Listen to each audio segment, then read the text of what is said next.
나폴리만의 푸른 물결이 아침 햇살을 받아 보석처럼 반짝이던 서기.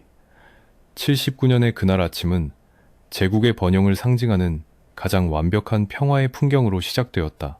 캄파니아 지방의 비옥한 토양 위에 자리 잡은 폼페이는 로마 귀족들의 휴양지이자 상업의 중심지로서 그 절정의 화려함을 뽐내고 있었고, 누구도 다가올 파멸을 예견하지 못했다. 수백 년 동안 침묵을 지켜온 베수비오 화산은 주민들에게 공포의 대상이 아니라 풍요로운 포도 수확을 약속하는 자애로운 어머니와 같은 존재로 인식되고 있었기에, 그 거대한 산이 품고 있는 파괴적인 본능은 철저히 은폐되어 있었다.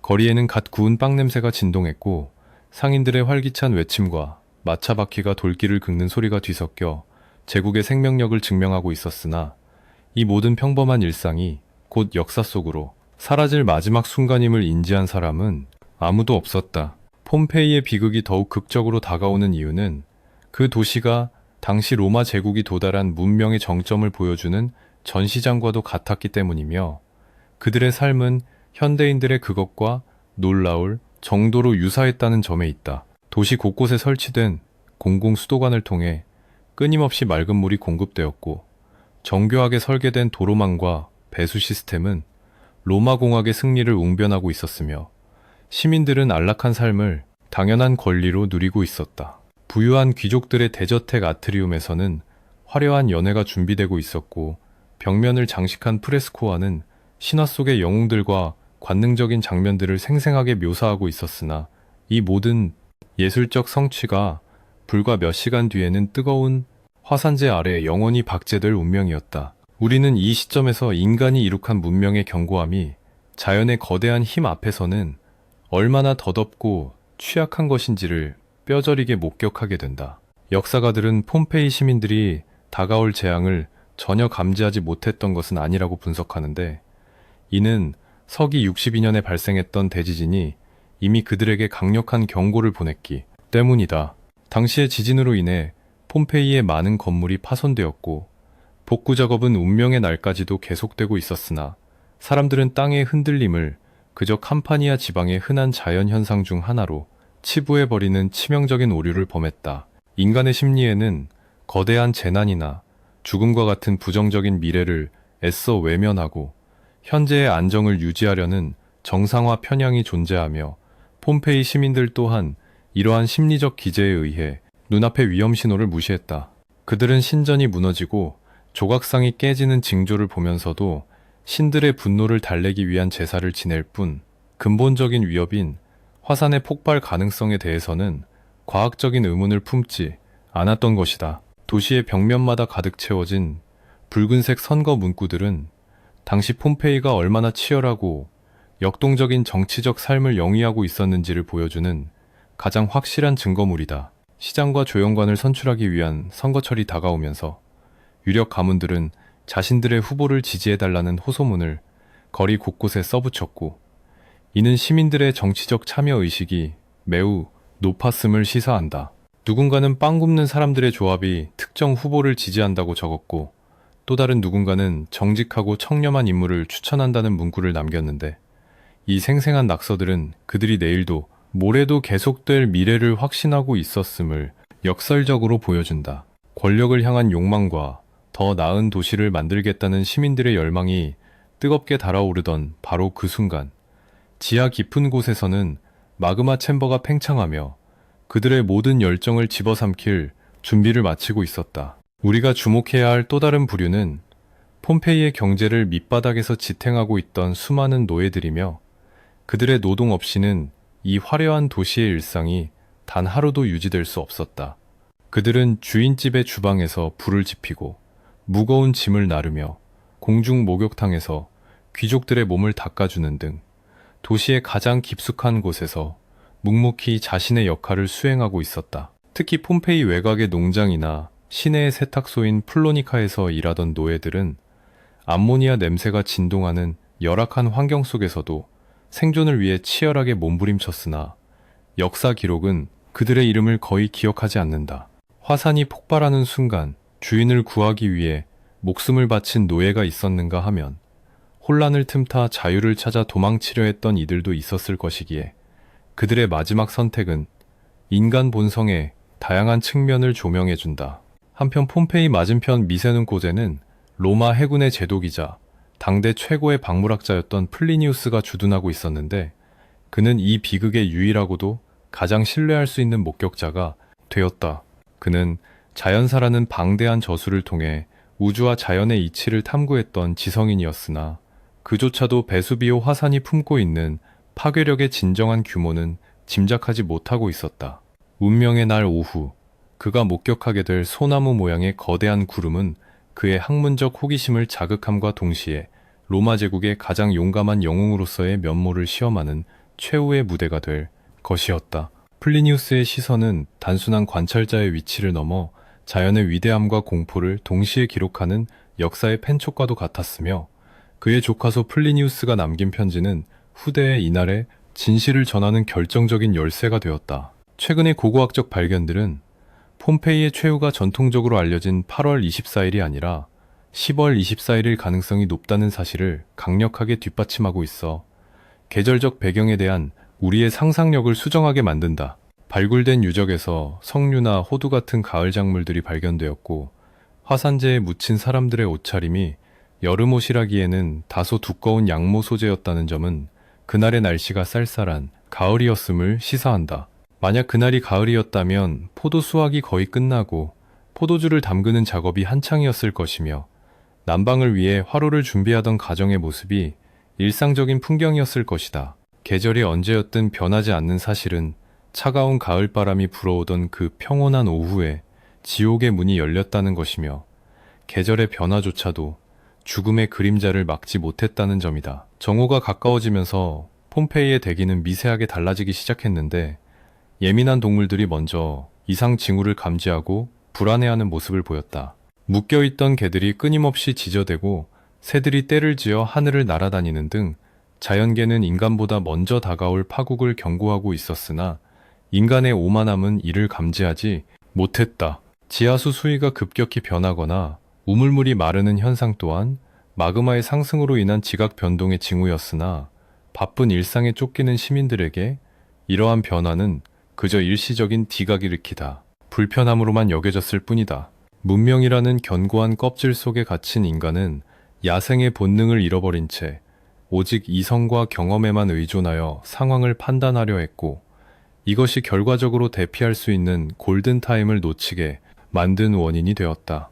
도시의 심장부인 포럼 광장은 여느 때처럼 사람들로 붐비고 있었는데, 이곳은 정치, 종교, 상업이 하나로 어우러진 폼페이 시민들의 삶 그 자체였다. 법정에서는 재판이 열리고 있었고, 신전 앞에서는 제사장의 엄숙한 의식이 거행되고 있었으며, 회랑 아래에서는 상인들이 비단과 향신료를 흥정하는 소리로 시끌벅적했다.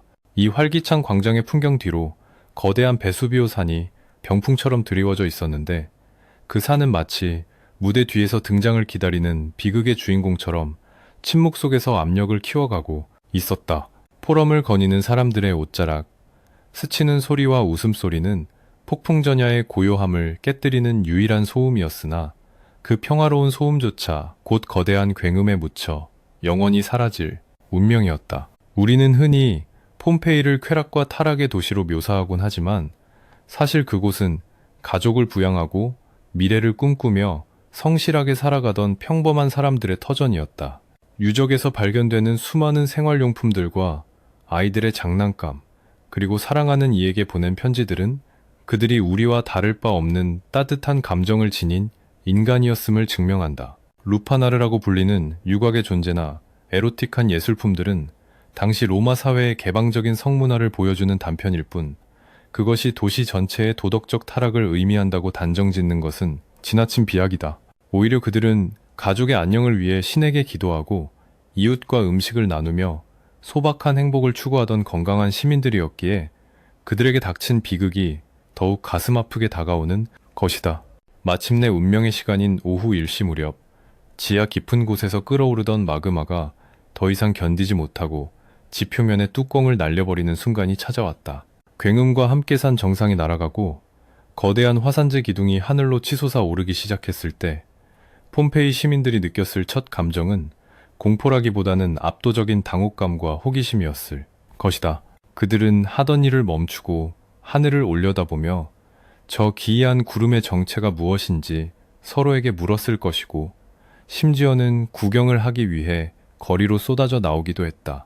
이것이 인류 역사상 가장 유명한 재난의 서막이라는 사실을 깨닫기까지는 그리 오랜 시간이 걸리지 않았으나, 그 짧은 호기심의 순간이 바로 생과 사를 가르는 마지막 갈림길이었다.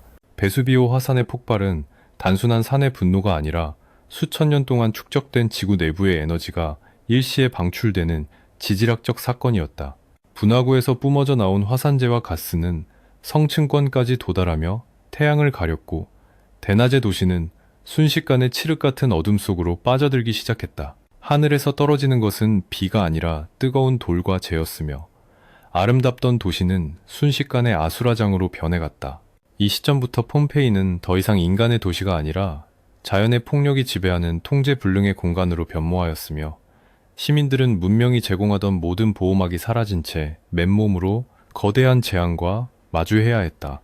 이제 그들에게 남은 것은 오직 생존을 위한 처절한 본능과 사랑하는 이를 지키려는 숭고한 희생정신뿐이었다. 수천 년의 침묵을 깨고 깨어난 괴물은 이제 막 첫 번째 포효를 내질렀을 뿐이며, 진정한 공포는 아직 시작되지조차 않았다. 하늘을 뒤덮은 검은 구름 아래에서 폼페이 시민들은 어떤 선택을 하게 될 것인가? 폼페이의 심장부인 아본단자 거리는 이른 아침부터 제국의 각지에서 몰려든 상인들과 여행자들로 북새통을 이루고 있었는데, 이는 로마의 축소판이라 불리기에 손색이 없는 활기찬 풍경이었다.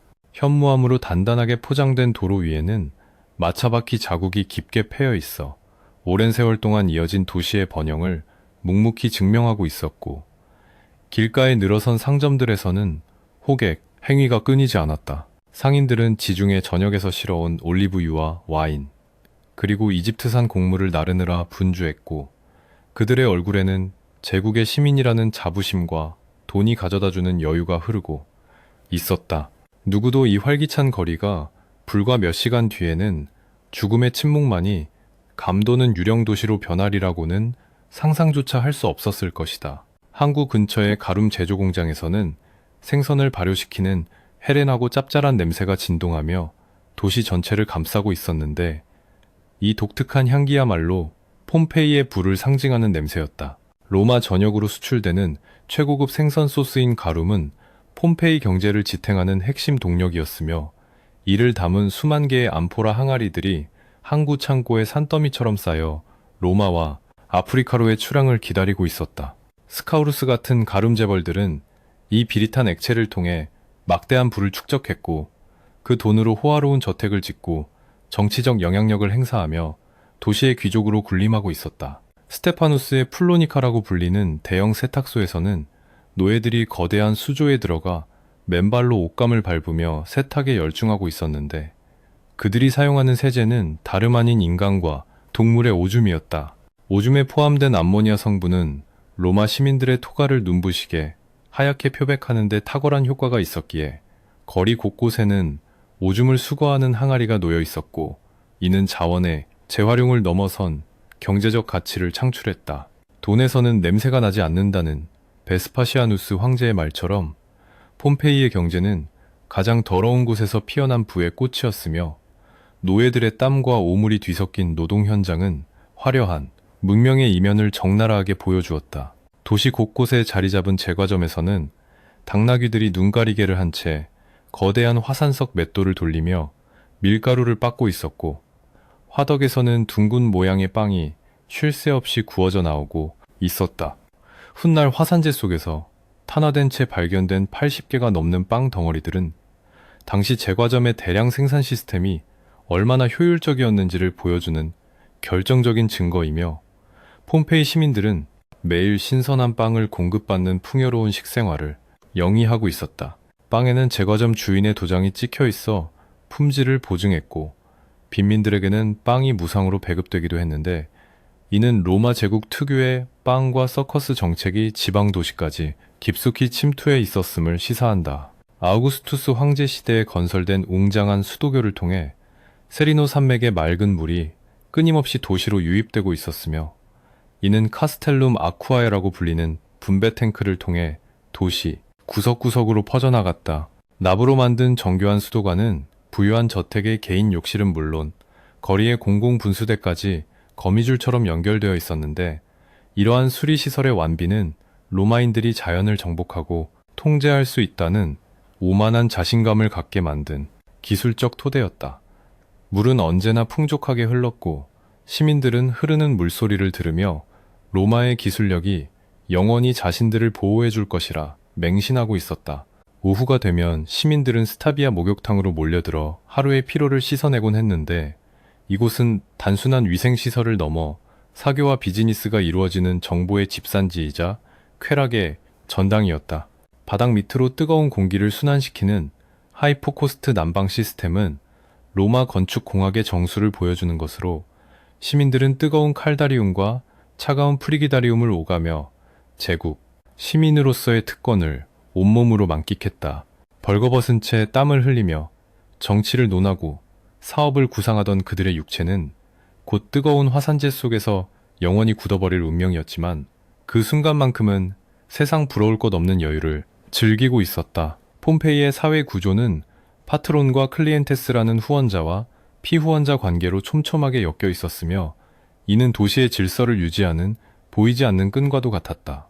매일 아침 가난한 시민들은 유력자의 집 아트리움에 모여 인사를 올리고 법적 보호나 식량을 지원받았으며, 그 대가로 선거철에는 후원자에게 표를 던지는 정치적 거래가 일상적으로 이루어지고 있었다. 화려한 벽화와 대리석으로 장식된 귀족들의 저택은 권력의 과시장인 동시에 빈민들을 통제하는 사령부였으며, 이러한 수직적 위계 질서는 재난이 닥쳤을 때 대피의 우선순위조차 결정짓는 잔인한 기준으로 작용하게 된다. 집집마다 설치된 라라리움이라는 작은 제단에서는 가정의 수호신인 라레스와 페나테스에게 바치는 기도가 매일같이 올려졌고, 뱀이 그려진 벽화는 악귀를 쫓고 행운을 불러온다고 굳게 믿어졌다. 그러나 아이러니하게도 그들이 그토록 정성스럽게 모시던 신들은 지하 깊은 곳에서 올라오는 진정한 악마를 막아주지 못했으며, 신앙심 깊은 시민들의 기도는 허공으로 흩어질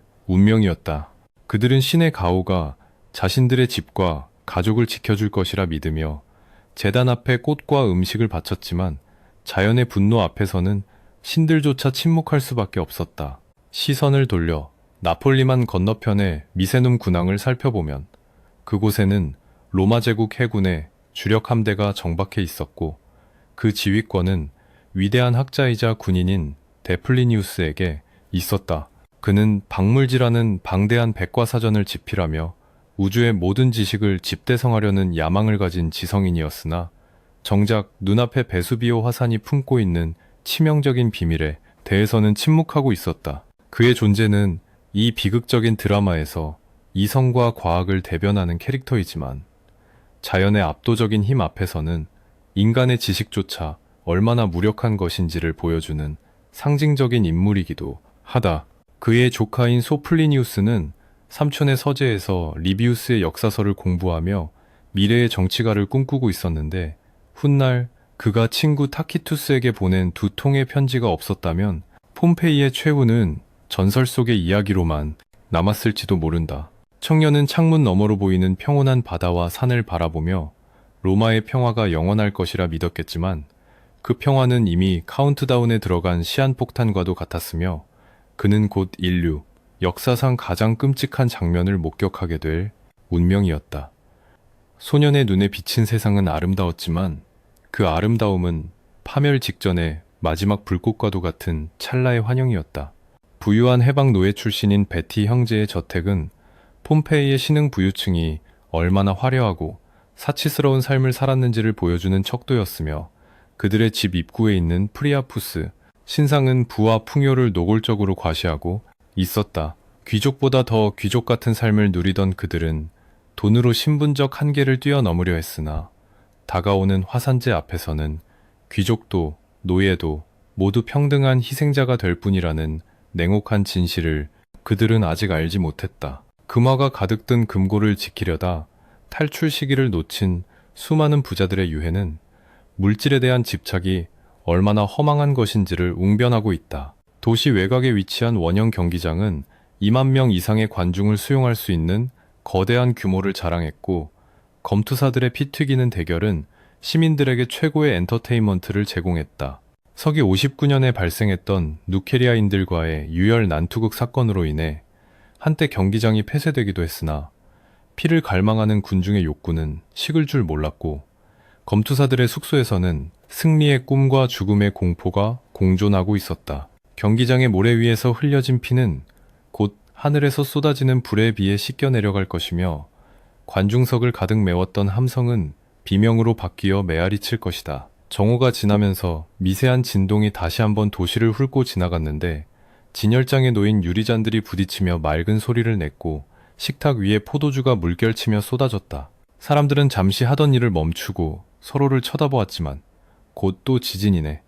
캄파니아에서는 흔한 일이지라고 중얼거리며 대수롭지 않게 일상으로 복귀했는데, 이러한 집단적 불감증이야말로 비극을 키운 가장 큰 원인이었다. 그들은 건물의 금간 벽을 보수하는 데에만 신경 썼을 뿐, 그 진동이 보내는 지구의 경고 메시지를 해독하려 하지 않았고, 그것이 마지막 기회였음을 깨닫지 못했다. 그리고 마침내 오후 1시경 베수비오산의 정상에서 하얀 증기가 뿜어져 나오기 시작하더니 순식간에 거대한 기둥을 형성하며 하늘로 솟구쳐 올랐고, 그 형상은 마치 우산소나무처럼 기괴하게 퍼져나갔다. 태양은 서서히 그 빛을 잃어가고 있었고, 나폴리만의 푸른 바다는 잿빛으로 변해갔으며, 번영의 도시 폼페이는 이제 영원한 어둠 속으로 가라앉을 준비를 마친 거대한 타이타닉호와도 같았다. 멈춰버린 시간 속에서 사람들의 눈동자에는 경이로움과 공포가 동시에 서리기 시작했고, 신들이 벌인 도시의 운명은 결정되었다. 오후 1시가 조금 넘은 시각, 베수비오 화산의 정상이 굉음과 함께 폭발하며 수천 년간 응축된 에너지가 성층권을 향해 초음속으로 쏘아 올려지는 광경은 인류가 목격한 가장 구파르드, 장엄하고도 공포스러운 순간 중 하나였다. 산의 뚜껑이 날아가면서 발생한 충격파는 폼페이 시내의 모든 창문을 박살냈고, 사람들의 고막을 찢을 듯한 소음이 도시 전체를 집어삼켰으나 이것은 단지 서막에 불과했다. 분화구에서 뿜어져 나온 거대한 화산재 기둥은 순식간에 수십 킬로미터 상공까지 치솟아 올랐고, 그 형상은 소플리니우스가 훗날 묘사했듯이 거대한 우산소나무가 가지를 뻗는 모양과 흡사하게 하늘을 뒤덮었다. 하얗고 회색빛이 감도는 이 거대한 기둥은 태양빛을 완전히 차단해버렸고, 대낮의 도시는 일식 때보다 더 짙은 어둠 속으로 빠져들며 사람들의 이성을 마비시키기 시작했다. 이때 발생한 거대한 구름 기둥은 현대 지질학 용어로 플리니우스식 분화라고 불리는데, 이는 당시의 목격자였던 소플리니우스의 이름을 딴 것으로 화산 폭발 중에서도 가장 강력하고 파괴적인 유형에 속한다. 뜨거운 가스와 재가 혼합된 기둥은 대기권 상층부에서 냉각되면서 옆으로 퍼져나갔고, 곧이어 죽음의 비가 되어 지상으로 쏟아져 내릴 준비를 하고 있었다. 사람들은 하늘을 올려다보며 이것이 신들의 전쟁인지 아니면 세상의 종말인지를 가늠하려 했으나, 그 압도적인 규모 앞에서는 어떤 합리적인 판단도 내릴 수 없었다. 그저 입을 벌린 채 얼어붙거나 비명을 지르며 집 안으로 뛰어들어가는 것 외에는 인간이 할 수 있는 일이라고는 아무것도 남아있지 않은 절망적인 상황이었다. 얼마 지나지 않아 하늘에서 무언가가 후두둑거리며 떨어지기 시작했는데, 그것은 빗방울이 아니라 하얗고 가벼운 돌멩이인 부석, 즉 라필리였다. 처음에는 작은 조약돌 크기의 돌들이 떨어져 사람들은 이를 대수롭지 않게 여겼으나, 시간이 지날수록 돌의 크기는 주먹만 해졌고 쏟아지는 양 또한 폭우처럼 거세졌다. 가벼운 부석이라 할지라도 수 킬로미터 상공에서 떨어지는 가속도가 붙으면 치명적인 무기가 될 수 있었기에 거리에 있던 사람들은 머리를 감싸 쥐고 건물 처마 밑으로 피신해야만 했다.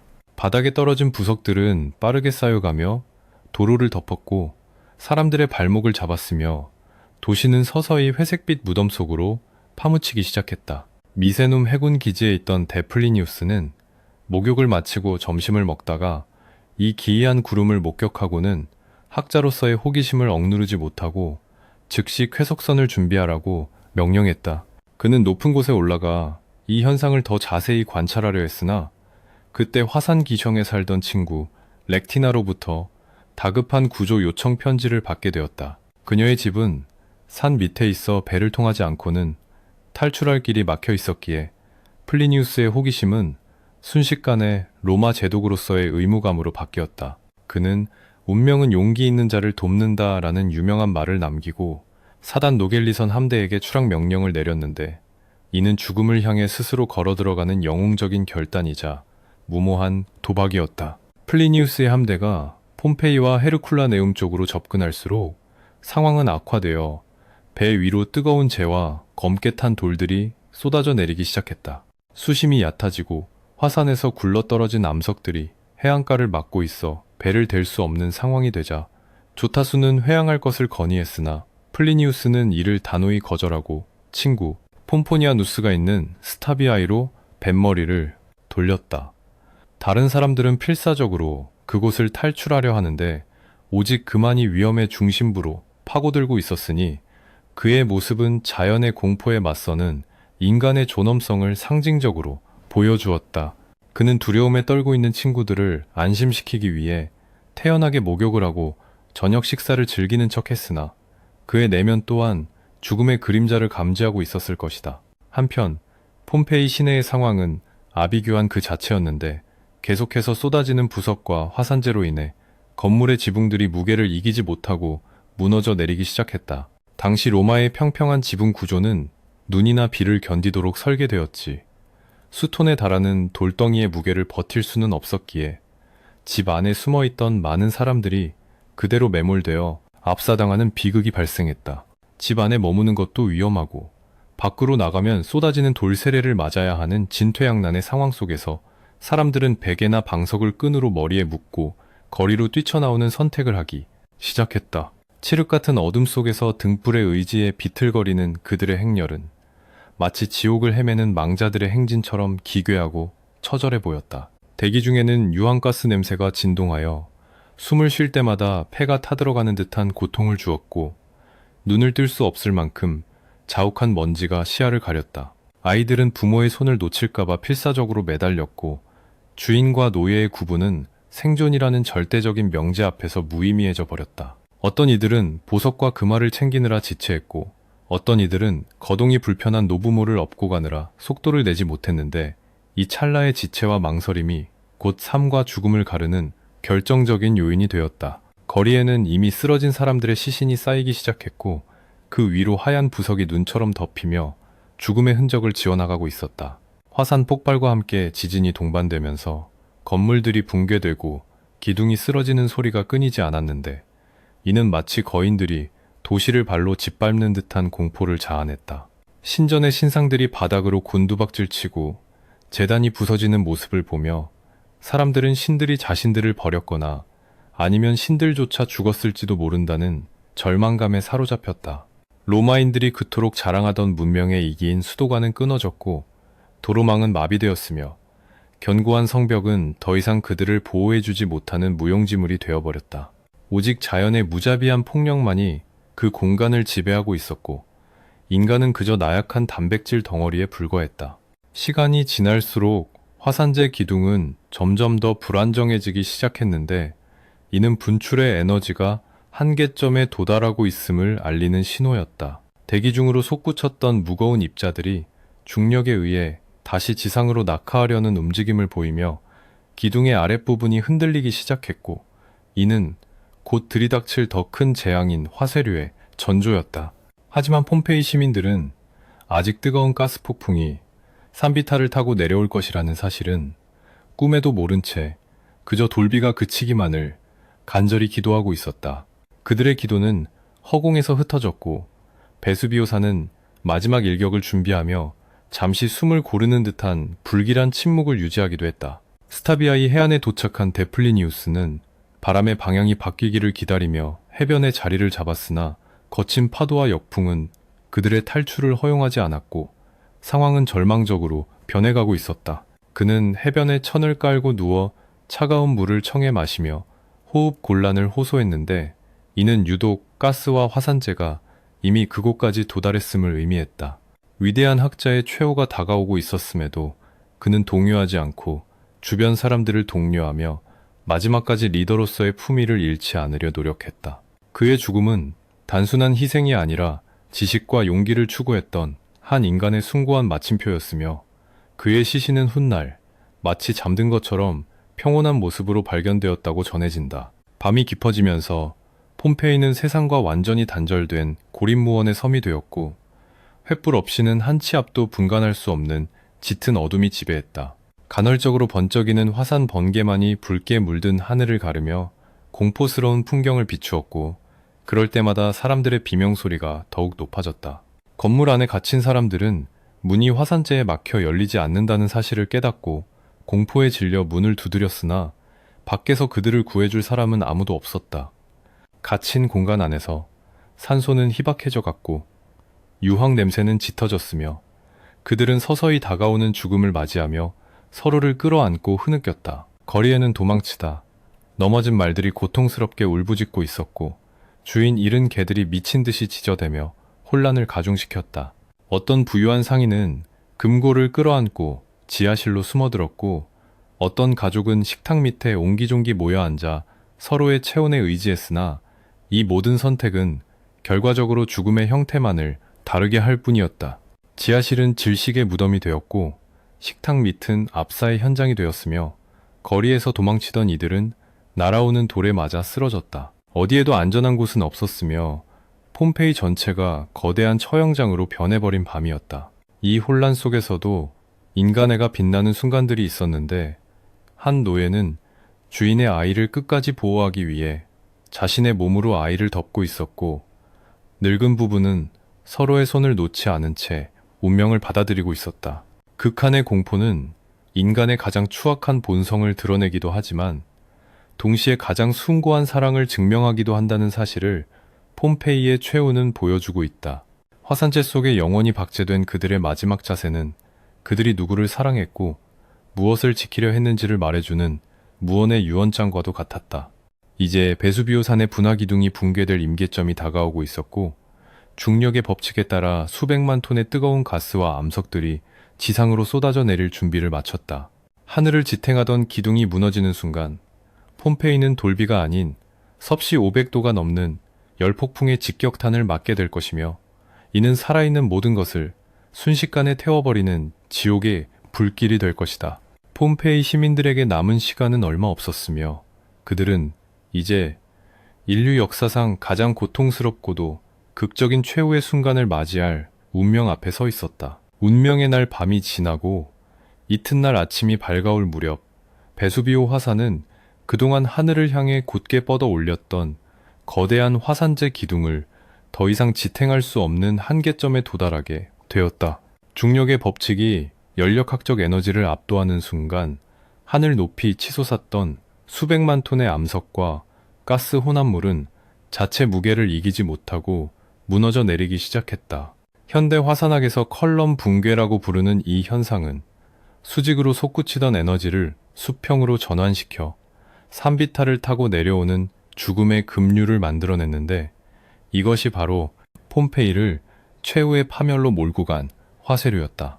이제 재앙은 하늘에서 떨어지는 수동적인 돌비가 아니라 지상의 모든 생명체를 능동적으로 사냥하는 초고속의 열폭풍으로 변모하여 도시를 향해 돌진해 오고 있었다. 폼페이가 최후를 맞이하기 전 바닷가에 위치한 부유한 휴양 도시 헤르쿨라네움은 이미 첫 번째 화쇄류의 직격탄을 맞고 지도상에서 흔적도 없이 사라져버린 상태였다. 그곳을 덮친 열기는 섭씨 500도를 넘나드는 고열이었기에 사람들의 뇌가 끓어오르고 두개골이 폭발하며 순식간에 기화되어 버리는 끔찍한 즉사가 일어났다. 헤르쿨라네움의 희생자들이 고통을 느낄 새도 없이 뼈만 남기고 사라진 것과 달리 폼페이는 화산에서 조금 더 멀리 떨어져 있었기에 열기가 다소 식은 상태로 도달하여 더욱 길고 고통스러운 질식과 열 충격의 과정을 겪어야만 했다.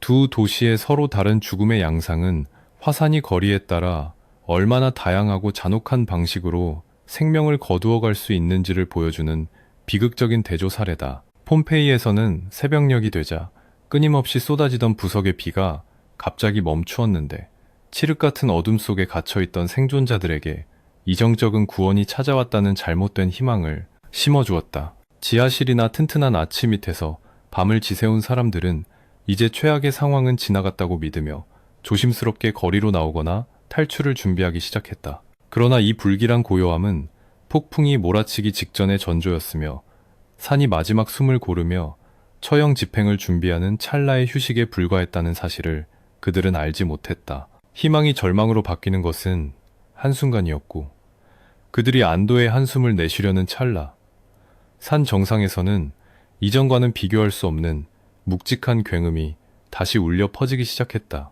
생존자들이 베수비오 산을 올려다 보았을 때 그들이 목격한 것은 붉은 빛을 머금은 거대한 회색 벽이 시속 100km가 넘는 속도로 산비탈을 타고 내려오는 초현실적인 광경이었다. 그것은 마치 살아있는 생물처럼 꿈틀거리는 가스와 먼지의 혼합체였으며 도시의 성벽이나 건물 같은 장애물은 아무런 방해가 되지 못하고 그 위를 넘어 흐르거나 틈새로 파고들었다. 이 화쇄류는 액체처럼 흐르지만 기체처럼 팽창하는 성질을 가지고 있어 그 누구도 달려서 도망칠 수 없는 속도로 도시 전체를 포위해 들어왔다. 사람들은 본능적으로 뒤를 돌아 뛰기 시작했지만 자연이 만든 이 거대한 쓰나미 앞에서 인간의 다리는 너무나도 느리고 무력한 도구일 뿐이었다. 도시를 덮친 쇠설류의 온도는 약 300도에서 400도 사이였을 것으로 추정되는데 이는 목재를 순식간에 탄화시키고 인간의 폐를 한 번의 호흡만으로도 태워버리기에 충분한 열기였다. 뜨거운 가스가 폐 속으로 들어오는 순간 기도와 폐포는 즉시 화상을 입어 기능을 상실했고 산소는 순식간에 고갈되어 사람들은 숨을 쉴 때마다 불길을 들이마시는 듯한 고통을 겪어야 했다. 이것은 단순한 뜨거움이 아니라 공기 자체가 독으로 변해버린 상황이었으며 유황가스와 미세한 화산재가 호흡기를 막아버리면서 희생자들은 극심한 호흡 곤란과 열 충격 속에서 의식을 잃어갔다. 불과 몇 분 사이에 도시에 남아있던 수천 명의 생명은 동시에 꺼져버렸고 폼페이는 거대한 가스실로 변해버렸다. 고고학자들이 발견한 폼페이 희생자들의 시신은 대부분 팔과 다리를 구부린 채 웅크리고 있는 독특한 자세를 취하고 있는데 이를 의학 용어로 권투선수 자세라고 부른다. 이는 죽음의 순간에 고통스러워 몸부림친 결과라기보다는 300도가 넘는 고열에 근육 내 단백질이 즉각적으로 응고하고 수축하면서 발생한 사후 경직의 일종으로 해석된다.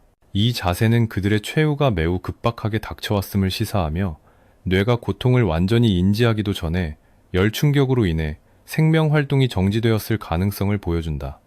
어쩌면 이 끔찍한 자세야말로 신이 그들에게 베푼 마지막 자비였을지도 모른다는 역설적인 해석은 우리를 더욱 숙연하게 만든다. 오늘날 도망자들의 정원이라고 불리는 장소에서는 13명의 사람들이 무리지어 쓰러진 채 발견되었는데 그들은 노체라 문 근처의 포도밭을 가로질러 필사적으로 탈출을 시도하던 중이었다. 어른과 아이가 뒤섞인 이 무리는 서로의 손을 잡거나 앞서가는 이를 따라가며 희망의 끈을 놓지 않았으려 했으나 뒤에서 덮쳐오는 열폭풍은 그들을 단숨에 집어삼켰다. 그들은 달리던 자세 그대로 바닥에 쓰러져 화산재 속에 파묻혔고 그들의 공포와 절망은 굳어버린 석고상 안에 영원히 갇히게 되었다. 이 정원의 풍경은 폼페이의 비극을 가장 극적으로 보여주는 현장이자 살고자 했던 인간의 의지가 자연의 힘 앞에 좌절된 슬픈 증거물이다.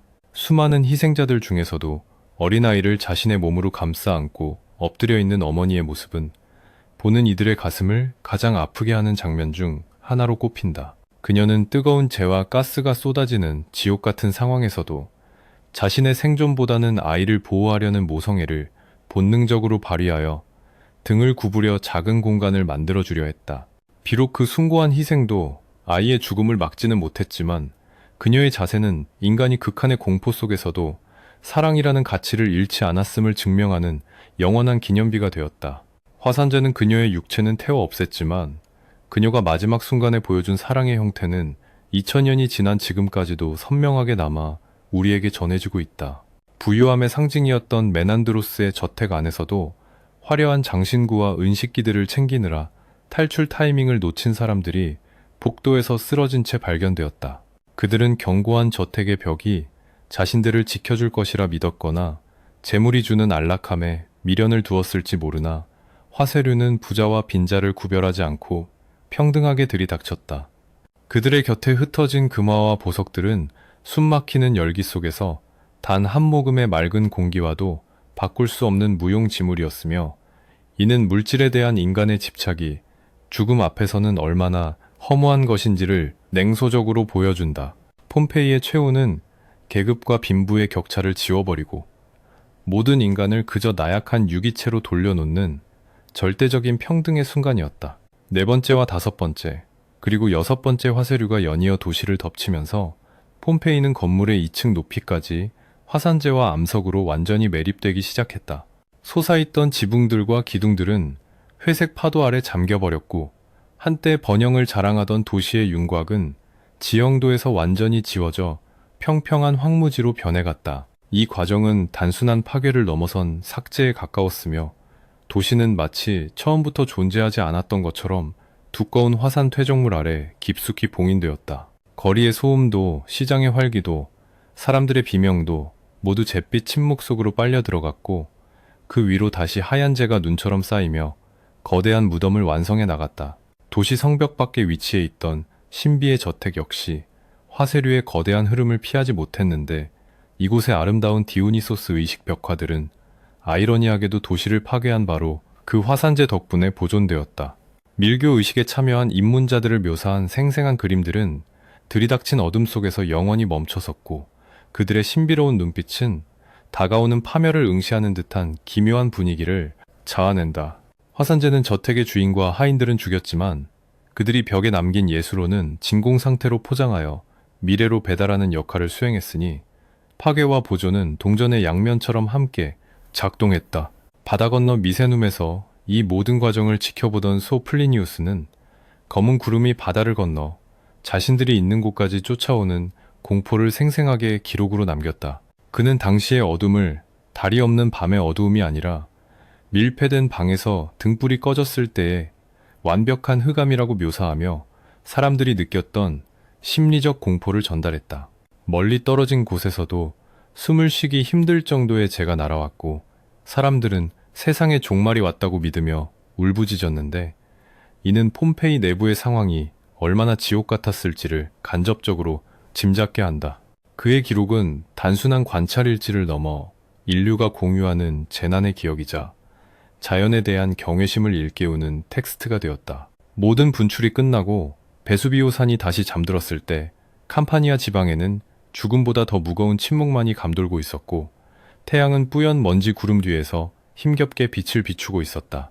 생존자들이 다시 마을을 찾아왔을 때 그들은 자신의 집이 어디였는지, 도로가 어디에 있었는지조차 가늠할 수 없을 정도로 변해버린 낯선 풍경 앞에 망연자실할 수밖에 없었다.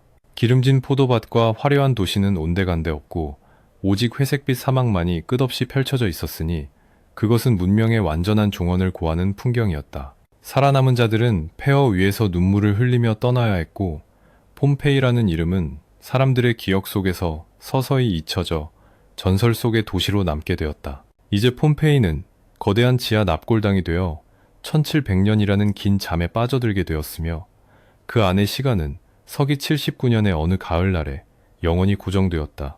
화산재는 미생물의 번식을 막고 공기를 차단하여 시신과 유물들이 썩지 않게 보호하는 방부제 역할을 했고, 비극의 현장은 역설적이게도 가장 완벽한 상태로 보존되기 시작했다. 이것은 자연이 인간에게 준 가장 잔인한 형벌인 동시에 훗날의 인류에게 과거를 들여다볼 수 있는 기회를 제공한 타임캡슐의 탄생이었다. 죽음으로써 영생을 얻게 된 폼페이의 운명은 이제 고고하게 삼날이 닿을 그 먼 훗날을 기약하며 깊은 어둠 속에서 숨을 죽이고 있었다. 두꺼운 화산재 이불 아래 덮인 폼페이는 장장 1700년이라는 긴 세월 동안 역사책에서 지워진 채 깊은 침묵의 시간을 보내야만 했다.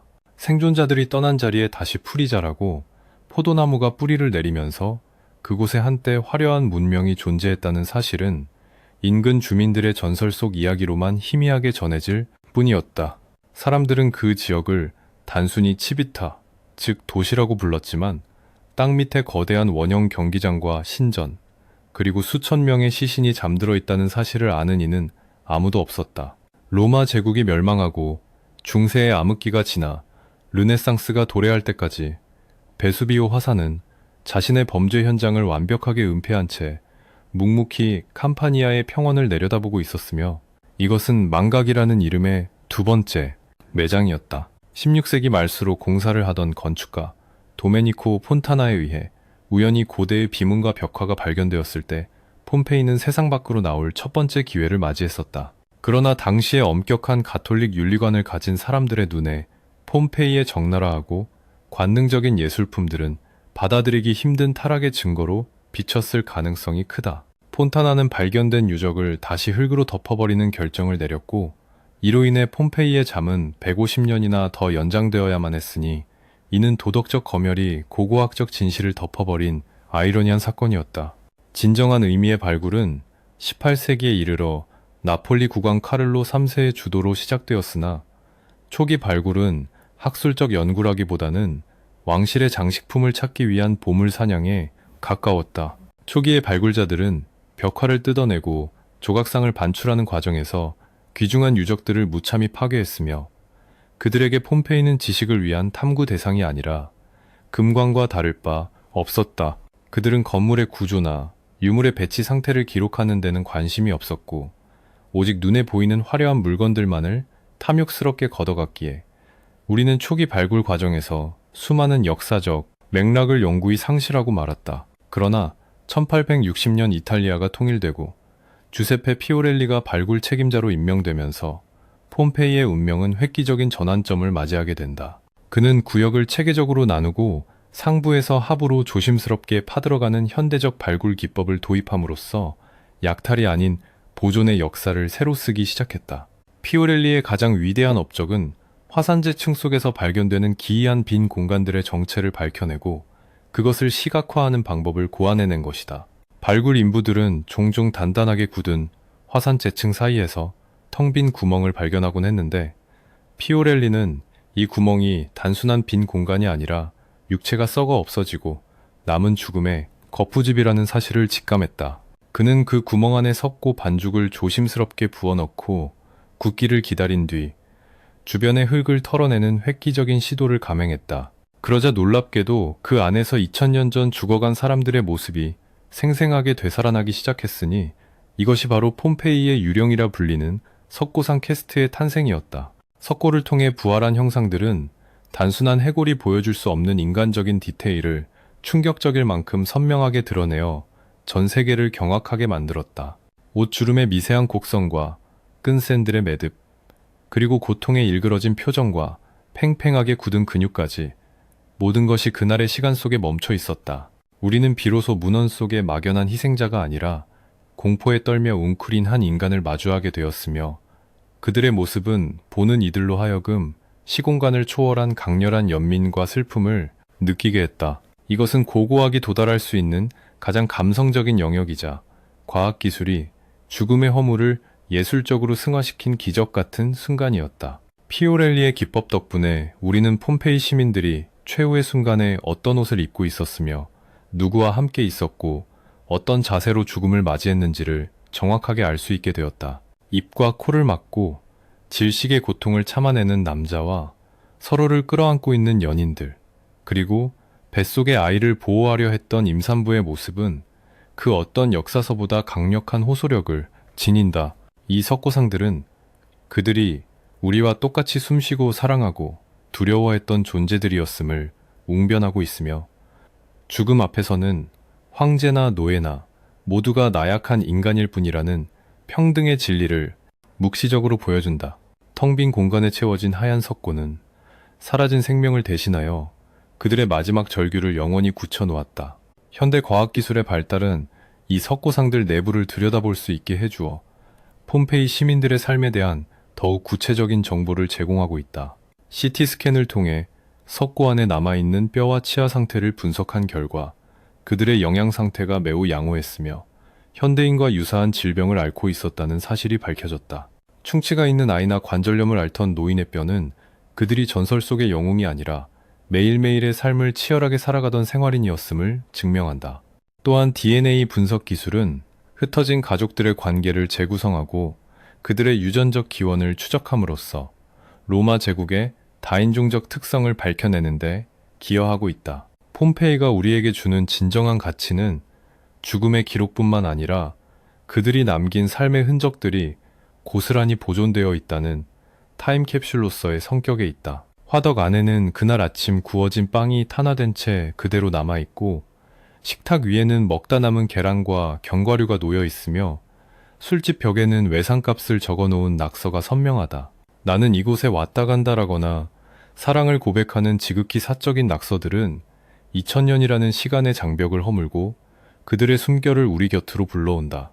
이러한 사소한 일상의 파편들은 거대한 신전이나 조각상보다 더 큰 울림을 주는데, 그것은 우리의 일상 또한 언젠가는 미래의 누군가에게 발견될 고고학적 유물이 될 수 있음을 상기시키기 때문이다. 오늘날 폼페이를 걷는 여행자들은 잘 닦인 도로와 정연한 건물들을 보며 로마 문명의 위대함에 감탄하지만, 동시에 그 위대함이 얼마나 덧없는 것인지를 뼈저리게 느끼게 된다. 수만 명을 수용하던 원형 경기장의 함성은 사라지고 화려한 프레스코와는 색이 바래가고 있지만, 그 폐허 위로 쏟아지는 태양은 79년의 그날처럼 여전히 뜨겁다.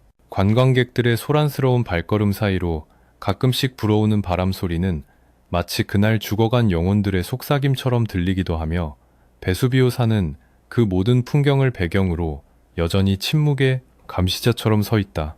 우리는 폐허 속에서 문명의 끝을 보지만 동시에 폐허가 되었기에 영원히 기억될 수 있었던 역설적인 불멸을 목격한다. 폼페이의 비극은 자연을 정복했다고 믿었던 인간의 오만에 대한 영원한 경고장으로서 현대 문명을 살아가는 우리에게 묵직한 질문을 던진다. 우리는 첨단 기술과 과학으로 무장하고 자연재해를 예측하며 통제할 수 있다고 믿지만, 거대한 지구의 힘 앞에서는 여전히 폼페이 시민들과 다를 바 없는 위태로운 존재들이다.